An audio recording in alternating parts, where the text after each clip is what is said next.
अस्सलामुअलैकुम। फोटोसिंथेसिस बहुत ही बेहतरीन चीज़ है। इसमें सारे पौधे, सारे दरख्त और वो सारी हरी चीज़ें जो आपके पास होती हैं, पानी और कार्बन डाइऑक्साइड अपने इर्द-गिर्द से अपने अंदर लेती हैं और फिर सूरज की तवानाई को इस्तेमाल करते हुए अपने खुद के कार्बोहाइड्रेट मॉलिक्यूल्स तैयार करती हैं और इसको फोटोसिंथेसिस कहते हैं। इसको फोटोसिंथेसिस क्यों कहते हैं? क्योंकि पौधे फोटो इस्तेमाल करते हैं जिसका मतलब होता है रोशनी की तावानाई यानी कि एनर्जी ऑफ लाइट सिंथेसाइज करने के लिए यानी कुछ बनाने के लिए जैसे कि कार्बोहाइड्रेट्स बनाने के लिए वो भी रॉ मटेरियल से। और ये ऐसा क्यों करते हैं? क्योंकि कार्बोहाइड्रेट्स इनके लिए खाना है और मज़े की बात यह है कि कार्बोहाइड्रेट्स हमारे लिए भी खाना है। हमें भी तवानाई के लिए इन कार्ब्स की ज़रूरत पड़ती है। इसका मतलब ये हुआ कि फोटोसिंथेसिस इस सैयारे यानी प्लैनेट की हर जानदार चीज़ को खाना खिलाता है। यहाँ तक कि इस अमल के दौरान पौधे जो हैं वो एक ख़ास किस्म का मॉलिक्यूल हवा में फेंकते हैं। सोचें कौन सा? ऑक्सीजन। इसका ये मतलब हुआ कि फोटोसिंथेसिस की वजह से मुझे कार्बोहाइड्रेट्स मिलते हैं, मुझे मेरा खाना मिलता है और सांस लेने के लिए ऑक्सीजन भी मिलती है। और इसी वजह से मुझे फोटोसिंथेसिस बहुत ज़्यादा पसंद है। पर ये मेरे कुछ सवाल हैं। जब पौधे और दरख्त अपने कार्बोहाइड्रेट्स को खुद सिंथेसाइज कर सकते हैं, तो हम जानवर क्यों नहीं? इनके पास ऐसा क्या है जो हमारे पास नहीं? और इस अमल के दौरान बुनियादी तौर पर होता क्या है? ये रॉ मटेरियल से कार्बोहाइड्रेट्स कैसे बनाते हैं? इस वीडियो में हम इन सब सवालों का जवाब देने की कोशिश करेंगे। तो पहले वाले से शुरू करते हैं। पौधों और दरख्तों के पास ऐसा क्या है जो हमारे पास नहीं? पता चलता है कि इनके पास क्लोरोफिल जैसी चीज़ है। ये क्या है? इनमें से एक पत्ते को बहुत गौर से देखना पड़ेगा। तो अगर हम यहाँ पे ज़ूम इन करते हैं और इसको करीब से देखते हैं, तो हमें एक पत्ता नज़र आएगा, जो कि ज़्यादा हैरानकुन बात नहीं है। लेकिन अगर हम मज़ीद ज़ूम इन करें, तो शायद माइक्रोस्कोप का इस्तेमाल करते हुए अब हमें एक बहुत ही दिलचस्प चीज़ नज़र आती है। तो ये खाने जो आपको नज़र आ रहे हैं, ये पत्ते के सेल्स हैं और इन सेल्स के अंदर ये हरी चीज़ आप देख सकते हैं। इन हरी चीज़ों को क्लोरोप्लास्ट कहते हैं और फोटोसिंथेसिस इन क्लोरोप्लास्ट्स के अंदर होती हैं।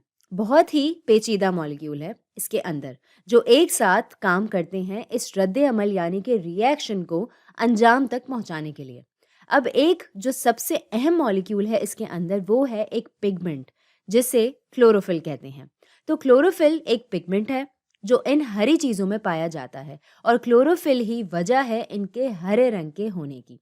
क्लोरोफिल की वजह से हर पौधा और हर दरख्त हरा होता है। लेकिन एक और ज़रूरी काम जो है क्लोरोफिल का वो है सूरज की रोशनी से जो तावानाई मिलती है इसको जज़्ब करने का। क्लोरोफिल के बगैर तावानाई को जज़्ब नहीं किया जा सकता और फोटोसिंथेसिस नहीं हो पाएगा। तो इसके बारे में ऐसे सोचती हूँ, फ़र्ज़ करें कि हम इनमें से किसी एक क्लोरोप्लास्ट पे गौर कर रहे हैं।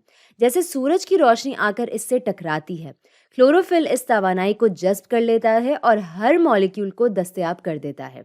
अब इनके पास तवानाई है कार्बन डाइऑक्साइड और पानी को अंदर लेने की और फिर अंजाम तक पहुँचाती है फोटोसिंथेसिस के अमल को, जिसको हम कुछ ही देर में तफ़सील से देखेंगे। और इसके बाद ये एक रसीले कार्बोहाइड्रेट मॉलिक्यूल को बाहर थूकता है और फिर ये ऑक्सीजन भी बनाता है और ऑक्सीजन भी बाहर फेंकी जाती है। अब इससे पहले कि हम इस क्लोरोप्लास्ट में कूदें ये देखने के लिए कि ये कीमियाई रद्द अमल या केमिकल रिएक्शन कैसे पेश आती है, मैं आपको एक दो चीज़ें बताती चलूँ जिसको लेकर मैं खुद भी बहुत उलझन में फंस जाती थी। पहले ये कि क्योंकि हम देखते हैं ऑक्सीजन को बाहर फेंकते हुए और इस अमल के दौरान मुझे लगता था कि इनको ऑक्सीजन की ज़रूरत नहीं होती। मुझे लगता था कि इनको कार्बन डाइऑक्साइड की ज़रूरत है, लेकिन ऑक्सीजन की नहीं। पता चलता है कि ये गलत है। पौधों को भी ऑक्सीजन की इतनी ही ज़रूरत है कि जितनी हमें। पौधों और दरख्तों दोनों को बिल्कुल हमारी तरह ऑक्सीजन चाहिए होता है। तो फिर वो इसको बाहर क्यों फेंकते हैं? पता चलता है कि फोटोसिंथेसिस के दौरान ये बहुत सारी ऑक्सीजन बनाते हैं, तो जितना इनको चाहिए होती है वो रख लेते हैं, बाकी बाहर फेंक देते हैं। तो वो सारी ऑक्सीजन नहीं फेंक देते, सिर्फ जो फेंकना होता है उसको फेंकते हैं और हम इसी की बदौलत सांस ले रहे हैं। दूसरा, मुझे लगता था कि ये अमल सिर्फ पत्तों में होता है, लेकिन नहीं, ये स्टेम में, बड्स में, कभी-कभार जड़ों में भी होता है। ठीक है, फोटोसिंथेसिस किसी भी ऐसे हिस्से में हो सकता है जो हरा हो, क्योंकि जो भी हिस्सा हरा होगा इसमें क्लोरोप्लास्ट होगा, और जहां भी क्लोरोप्लास्ट होगा वहां फोटोसिंथेसिस हो सकता है। मिसाल के तौर पर आपने ये हरे केले और सेब देखे होंगे, ठीक है? ये हरे क्यों हैं?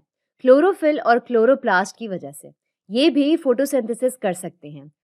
तो सिर्फ पत्ते नहीं, लेकिन पत्ते सबसे ज्यादा फोटोसिंथेसिस करते हैं। और आखिर में, इस घर के पौधे का क्या जो मेरी बालकनी में है और जिसके पत्ते हरे नहीं हैं, क्या ये फोटोसिंथेसिस कर सकते हैं? मुझे लगता था कि नहीं, क्योंकि ये हरे नहीं हैं और इनमें क्लोरोफिल नहीं होगा, इसलिए फोटोसिंथेसिस नहीं कर सकते। पता चलता है कि ये गलत है। पता चलता है कि इन पौधों में भी क्लोरोफिल होता है, तो ये फोटोसिंथेसिस कर सकते हैं। तो फिर इनका हरा रंग क्यों नहीं है? क्योंकि पौधों में दूसरी तरह की पिगमेंट्स मौजूद हो सकती हैं। ज़्यादातर जहाँ हरे पौधे होते हैं, क्लोरोफिल की मिकदार बहुत ज़्यादा होती है, तभी हमें वो हरे नज़र आते हैं। लेकिन इस पौधे में मिसाल के तौर पर दूसरे पिगमेंट्स जैसे कि लाल पिगमेंट्स की मिकदार ज़्यादा होगी, तभी वो थोड़े पर्पलिश रेडिश नज़र आते हैं। इसका ये मतलब नहीं कि क्लोरोफिल इसमें नहीं होगा। क्लोरोफिल भी है और क्लोरोप्लास्ट भी, और ये फोटोसिंथेसाइज भी कर सकते हैं, ठीक है? अब ये तो समझ में आ गया। अब इस क्लोरोप्लास्ट में कूदते हैं और देखते हैं कि कौन सा कीमियाई रद्द अमल यानी कि केमिकल रिएक्शन यहाँ पर हो रहा है। तो शुरू करते हैं इसका कीमियाई रद्द अमल लिखकर। अब ये कैसे हुआ? अब जब भी मैं भूल जाती हूँ कि ये क्या हो रहा है, मैं प्रोडक्ट्स के बारे में सोचना शुरू कर देती हूँ। अब मुझे मालूम है कि फोटोसिंथेसिस में मुझे कार्बोहाइड्रेट्स मिलते हैं, ठीक है? ये मुझे इसका रद्द अमल याद रखने में मदद करता है। ऐसे कार्बोहाइड्रेट में दो अल्फाज हैं, कार्बो और हाइड्रेट। ये कार्बो का मतलब है कार्बन, तो कार्बोहाइड्रेट बनाने के लिए मुझे कार्बन की ज़रूरत पड़ेगी। पौधों को कार्बन चाहिए होता है। इनको ये कहाँ से मिलता है? तो इनको ये कार्बन डाइऑक्साइड से मिलता है, और इस तरह मैं कार्बन डाइऑक्साइड को याद रखती हूँ। फिर इनको हाइड्रेट भी चाहिए होता है। हाइड्रेट तो पानी है, ठीक है? जैसे हम कहते हैं डिहाइड्रेटेड, जिसका मतलब होता है पानी की कमी, तो इनको भी पानी चाहिए होता है। तो यहाँ H2O प्लस या पॉजिटिव, तो इन दो रिएक्टेंट्स की ज़रूरत है। लेकिन जाहिर है, ये याद रखिएगा कि इस रद्द अमल को अंजाम तक पहुँचाने के लिए इनको सूरज से तवानाई की ज़रूरत भी होती है। फोटोसिंथेसिस फोटो वाला हिस्सा ये रहा। तो ये तीन चीज़ें चाहिए होती हैं। अब हमें क्या मिलता है, देखते हैं। हम जब भी ऐसा निशान मारते हैं और इसके ऊपर क्लोरोफिल लिखते हैं, ये जाहिर करने के लिए कि क्लोरोफिल ने तवानाई जज़्ब कर ली है। बगैर क्लोरोफिल के ये नहीं हो सकता। खैर, तो हमें क्या मिलता है? हमें कार्बोहाइड्रेट मिल जाता है। ये सबसे बड़ा प्रोडक्ट है। लेकिन कार्बोहाइड्रेट का फॉर्मूला कैसे लिखा जाएगा? मैं इसको फिर से देखती हूँ। तो कार्बो का मतलब है कार्बन, तो सी मौजूद है। हाइड्रेट का मतलब है पानी, तो H2O। ये हो गया कार्बोहाइड्रेट। ये ज़रूरी नहीं कि कार्बोहाइड्रेट्स में सिर्फ एक एटम हो कार्बन का और एक मॉलिक्यूल हो पानी का। इनके 3 और 3 हो सकते हैं, या 6 और 6, कितना भी नंबर हो सकता है। तो ये बहुत से कार्बोहाइड्रेट्स हैं। तो हमें वो वाला कार्बोहाइड्रेट मिलता है जिसमें 6 एटम्स होते हैं कार्बन के और 6 मॉलिक्यूल्स होते हैं पानी के। ये भी याद रखने की चीज़ है।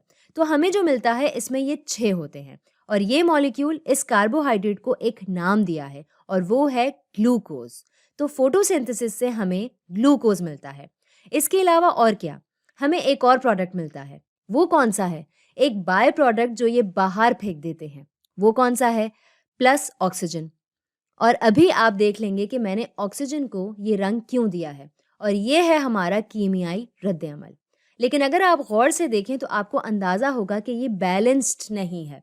मिसाल के तौर पर, या हम सीधे हाथ पे हमारे पास 6 कार्बन एटम्स, उल्टे हाथ पे सिर्फ एक, तो हमें पहले ये बैलेंस करना है। तो क्या आप कोशिश कर सकते हैं इसको बैलेंस करने की? वीडियो को रोक करके कोशिश की जा सकती है। तो शायद आपने कोशिश की हो। मैं फ़ौरन करके दिखाती हूँ। यहाँ पे 6 कार्बन है, हम इसको 6 से मल्टीप्लाई करेंगे। यहाँ पे 6 पानी के मॉलिक्यूल्स भी हैं, तो इसको भी मैं 6 से मल्टीप्लाई करूँगी। और अब ऑक्सीजन को देखते हैं। ऑक्सीजन यहाँ पे अब बैलेंस्ड है, 6 और 6। लेकिन यहाँ इधर हमारे पास 12 ऑक्सीजन है, तो यहाँ पर इसको भी 6 से मल्टीप्लाई करूँगी, तो ये 12 हो जाएँगे। अब सब मुतवाज़िन यानी कि बैलेंस्ड है। अब सोचते हैं कि इस रिएक्शन में क्या हो रहा है। तो मैंने जब सीखा था, मुझे लगता था कि यहाँ पे कार्बन डाइऑक्साइड को तोड़ा जा रहा है कार्बन और ऑक्सीजन में। तो मुझे लगता था कि पौधे कार्बन डाइऑक्साइड अंदर लेते हैं, इसको तोड़ते हैं और ऑक्सीजन को बाहर फेंक देते हैं। और ऐसे हमको ऑक्सीजन मिल जाती है और फिर वो कार्बन को लेकर पानी से जोड़ लेते हैं, हमें कार्बोहाइड्रेट देने के लिए। बात कुछ मानी तो रखती है ना? आसान भी है। बदकिस्मती से ये ऐसे काम नहीं करता। क्यों नहीं? इसकी सबसे अहम वजह यह है कि कार्बोहाइड्रेट्स में कार्बन पानी से नहीं जुड़ा होता। तो ग्लूकोज का ये मतलब नहीं है कि इसमें 6 कार्बन 6 पानी से जुड़े हैं। मैं आपको ग्लूकोज का स्ट्रक्चर दिखाती हूँ। बहुत से स्ट्रक्चर्स हैं, लेकिन इनमें से एक ऐसा दिखता है। मैं जानती हूँ ये देखकर आप डर गए होंगे, लेकिन परेशान ना हो, हमें इनमें से कुछ भी याद नहीं करना। लेकिन इसमें ये दिखाना चाह रही हूँ कि कहीं आपको कार्बन पानी से जुड़ा नजर आ रहा है। नहीं ना? ये ऐसा नहीं होता, थोड़ा पेचीदा है। हालांकि नाम इनका जुड़ा हुआ है कार्बोहाइड्रेट, लेकिन असल में ये कार्बन पानी से जुड़ा हुआ नहीं होता। तो आप कार्बन को पानी से जोड़कर ये तवक्को नहीं रख सकते कि कार्बोहाइड्रेट मिल जाएगा। तो इसको मैं यहाँ से हटा देती हूँ, लेकिन ये फार्मूला याद रखने में काम आ सकती है। मैं इसको इस्तेमाल करती हूँ फार्मूला याद रखने के लिए। इसको भी हटा देते हैं यहाँ से। तो अगर यहाँ पे ऐसा नहीं हो रहा, तो इस रद्द अमल में क्या हो रहा है? हो ये रहा है कि क्लोरोफिल सूरज की तवानाई को जज़्ब कर लेता है और इसको इस्तेमाल करते हुए ऑक्सीजन को तोड़ता है हाइड्रोजन और ऑक्सीजन में। और क्लोरोफिल अकेले ये नहीं करता, बहुत से मॉलिक्यूल साथ मिलकर काम करते हैं और ये वाला ऑक्सीजन बाहर फेंक दिया जाता है। तो फोटोसिंथेसिस में जो ऑक्सीजन होता है वो पानी से आता है बजाय कार्बन डाइऑक्साइड के, और ये अमल खासा अहम है, कम से कम तारीखी तौर पर, क्योंकि इसी वजह से ऑक्सीजन हमारे एटमॉस्फेयर में आता है। तो जितना भी ऑक्सीजन के जरिए हम सांस लेते हैं वो एक ज़माने में पानी में बंद था। है ना ये मज़ेदार बात? तो हमें यहाँ इसका रंग तब्दील करना चाहिए। ये पानी से आया है। तो अब इस हाइड्रोजन का क्या? तो ये हाइड्रोजन जुड़ जाता है कार्बन डाइऑक्साइड से कुछ इक़दामात में। फ़ौरन नहीं हो जाता, क्योंकि बहुत सारे मॉलिक्यूल्स भी शामिल होते हैं, लेकिन कुछ इक़दामात में हमको आखिर में ग्लूकोज देने के लिए। तो ऑक्सीजन जो यहाँ पर है ये हमें मिला है कार्बन डाइऑक्साइड से। तो इसका रंग भी तब्दील करते हैं। तो एक बार फिर से देखते हैं कि क्या होता है। क्लोरोफिल सूरज की तवानाई को जज़्ब करता है और इसको इस्तेमाल करते हुए पानी को तोड़ता है, जिससे हमें हाइड्रोजन और ऑक्सीजन मिलता है। ऑक्सीजन बाहर फेंक दिया जाता है और फिर हाइड्रोजन को कार्बन डाइऑक्साइड से जोड़ दिया जाता है कुछ इक़दामात में, जिससे हमको ग्लूकोज मिलता है। और हकीकत में यही वो चीज़ है जिसकी वजह से मैं और आप आज तक जिंदा हैं।